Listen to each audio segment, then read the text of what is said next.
Hey folks, it's Rob and welcome back. We're continuing our series today on the Night of the Living Dead by Alan Varney from 1989's TSR, a solo adventure.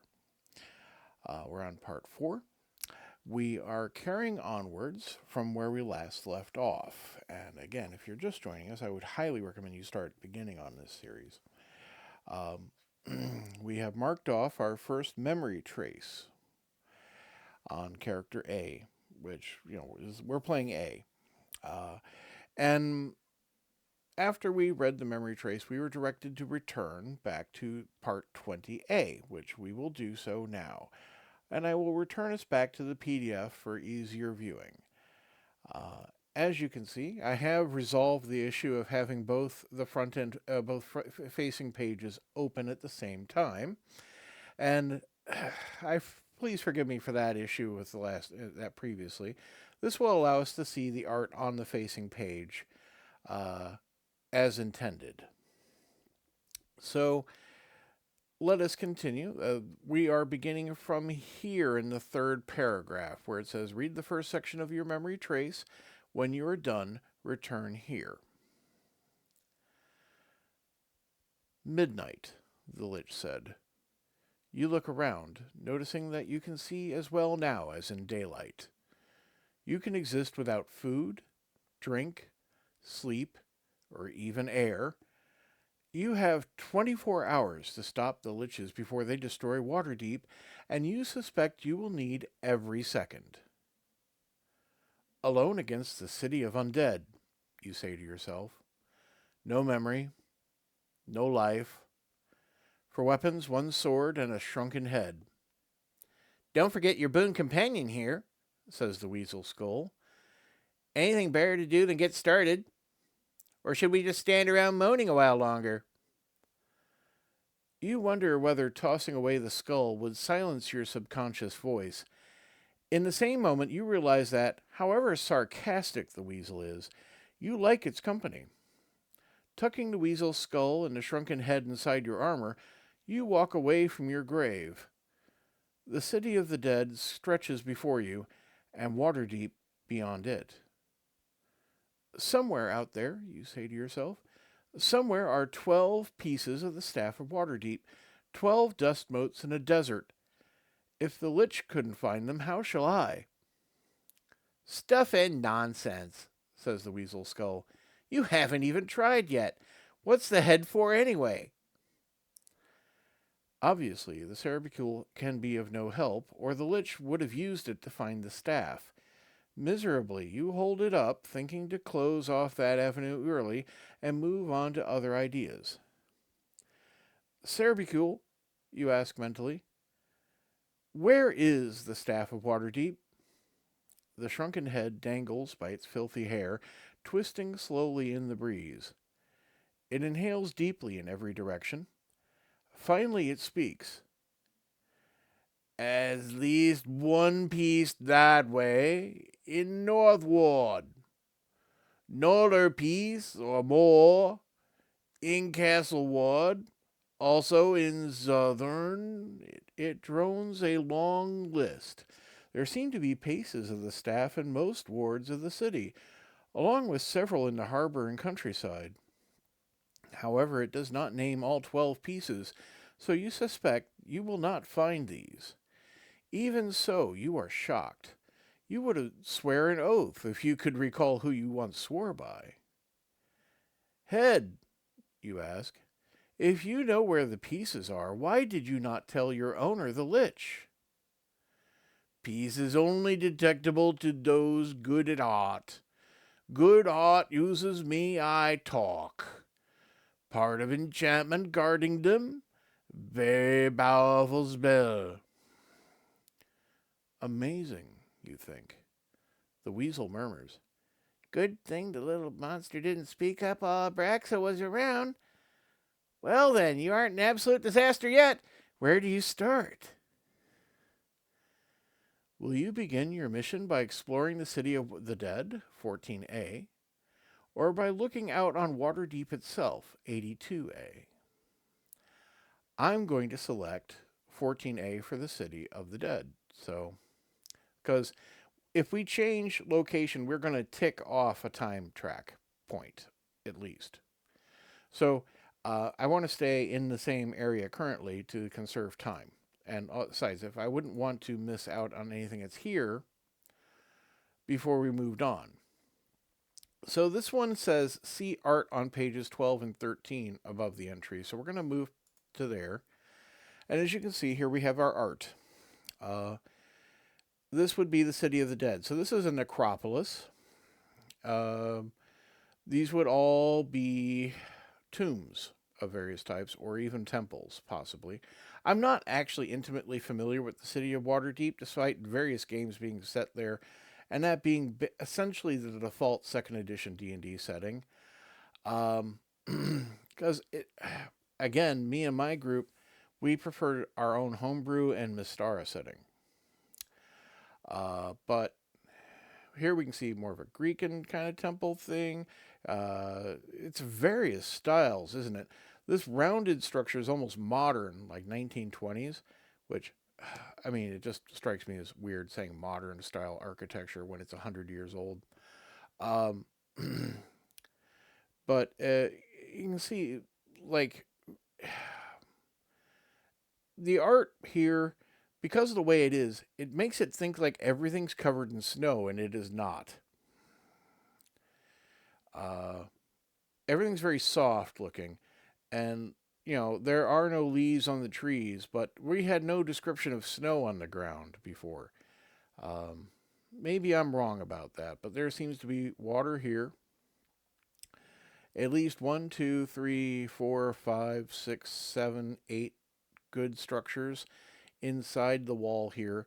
Outside the wall, there's definitely more of the city over here, uh, and over here, and over here. And then there are castles in the background, one, two, and three. So that gives us a bit of an overview of where we're starting from. Let's now move on to the text of 14a, and we'll have to make a next decision. 14a. The tallest structure in the cemetery is the Warrior's Monument. You climb over a stone troll, place a foot carefully on a bugbear's snout, hoist yourself up and grab a hero's belt, then sit on the anonymous commander's shoulder. 60 feet above the brown grass, you look around. The City of the Dead was never more appropriately named, you think. In this vast cemetery, you hear no sound but the wind, and little movement but scudding clouds overhead, skeletal tree branches and patches of effluvium, an unholy stillness. During winter, Waterdeep bundles up, ties down the shuttered windows, and endures months of misery. Nobles and their children evacuate to warmer climates, and commoners stay indoors, avoiding others' hot tempers as well as the frigid wind. In this northern latitude, the sun crawls above the horizon only briefly, never very high. With the perpetual cloud cover, not even the living find it easy to tell day from night. But even in winter, the City of the Dead remains a popular meeting place for Waterhavians. As close as to a major park as the city offers, its landscaping and clean walkways make up for the sad sight of crypts and mausoleums. And some of the buildings are attractive in a monumental way. Seeing them, you notice the names drifting into your mind. The Hall of Heroes, resting place for Waterdeep's greatest warriors, standing nearby. Alongside it, the seldom visited Hall of Sages, final home to many of the city's learned scholars. Beyond both sits the Spartan crypt of paupers and outcasts, the house of the homeless. The Lich said that you could reach the underground artifact through there, but it would be wise to gain some pieces of the staff of Waterdeep before venturing into this enemy's lair. You look around at tombs large and rich, small and stolid, all solemn, all ageless. Perhaps you say to yourself, there are other restless spirits here who may help my quest. If you would like to visit the Hall of Heroes, it's 140B, Hall of Sages 154F, The Hall of the Homeless, the House of the Homeless, 31B. Agarian's Statue, 47A. Your Own Grave, 148A. Or you may go to the wall around the cemetery, climb up, and look out on the city of Waterdeep, 82A. I'm inclined towards the Hall of Sages, even though that's the page furthest away. So let's do that. 154F. 154F. The 3 stories of the Hall of Sages overlook a peaceful lake. The pundits, gurus, and learned instructors who rest in this narrow building would enjoy the view. The lake reflects the sky and a universe beyond it. They always professed that the entire universe was their realm of study. The Hall of Sages is perhaps the most exclusive tomb in the City of the Dead. Only a few score scholars have been deemed worthy to join its august company upon death, but it's seldom visited for all of that. Yet if any of the spirits there rest less than quietly, he may give you help or inspiration. Will you pass under the granite arch inscribed with the simple legend, Knowledge, and enter the Hall of Sages, or go elsewhere? So, returning to 14A means we just basically choose somewhere else. Entering means 22A, and I'm just going to enter, because I could read the other descriptions of the other locations right now, but really, I want to go and select something. So, 22A. Somehow you think there would be a good deal of fog in the Hall of Sages, even in the best of circumstances. The effluvium, though it has seeped into every cranny of this crypt and then moved on, did not bring with it this hall's stale atmosphere, or the dust, or the cobwebs in the corners. Those have most likely been here since the crypt was built, a suitable match for the cobweb scholars interred within. If you have been to the Hall of Sages before in this adventure, stop reading here and go immediately to 50E. If this is your first time you have been here in this adventure, keep reading. Well, it is. So, another new arrival, along with the effluvium, is the odd transparent figure perched on a high stool and stooped over a high desk. He peers up at you from beneath his visor, then smiles. Launching himself off the stool, he comes forward to greet you. And I'm guessing that's what we have pictured here by Mr. Barr. A classic clerk, as it were. Bumberly, sir, he says in a voice that crackles like notepaper. Bumberly is my name, secretary and scribe to the sages' spirits. 3 sages are in today, sir, all a-bustin' and with fascination and frenation. Admission to parley with any sage of your choice, 1 thin magical item, sir. It's a lot to take in at once, and he speaks none too slowly either. What sort of magical item do you want? You finally ask. What do you do with them? The ghost wrinkles its pellucid brow. Admission is 1 item to see the sages, sir. That follows. Even in your amnesia, you recall that ghosts are single-minded.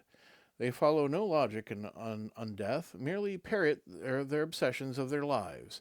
This spirit probably has no more use for the items than any dead person, but he will keep asking for them through eternity.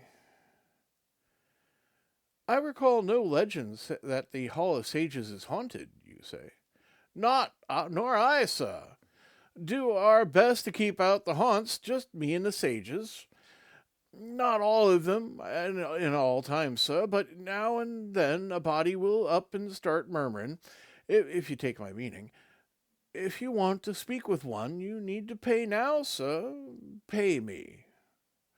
You dare not give the secretary ghost your shrunken head or sword, and he wouldn't want the weasel. If you have another magical item on your list of possessions, you may give it to Bumberly, 135A, or you may try talking to the sages without paying Bumberly, 41B. Ignore him and look around, 90F, or leave, 149D. When you are free to look around, you may investigate the ghost, desk and stool, book, quill pen, pen and inkstand, or penknife.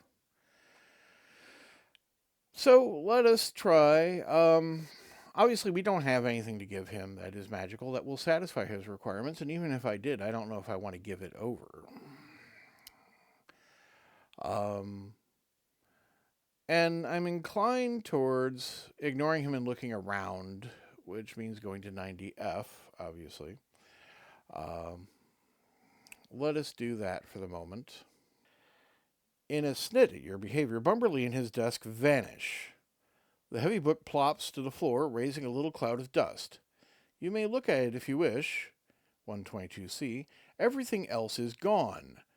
Or you will go upstairs and look around on the other floors, 140E, or leave the Hall of Sages, 149D. Well, I wouldn't mind checking out the book, 122F. Bumberly had closed the book, but when you lay your hand upon it, it springs open to the point where the ghost was writing in it. The ink is still wet, but you cannot make head nor tail of the scribble. However, turning back a page, you recognize words and figures written in a different hand. They seem to be accounts. 25 for volume of undead. 2 for new bottles of ink. 10 for informant on A. 16 for collection of daffodils. So, taking an interest in bookkeeping now? Asked the weasel. You scan further down the page, but learn nothing more.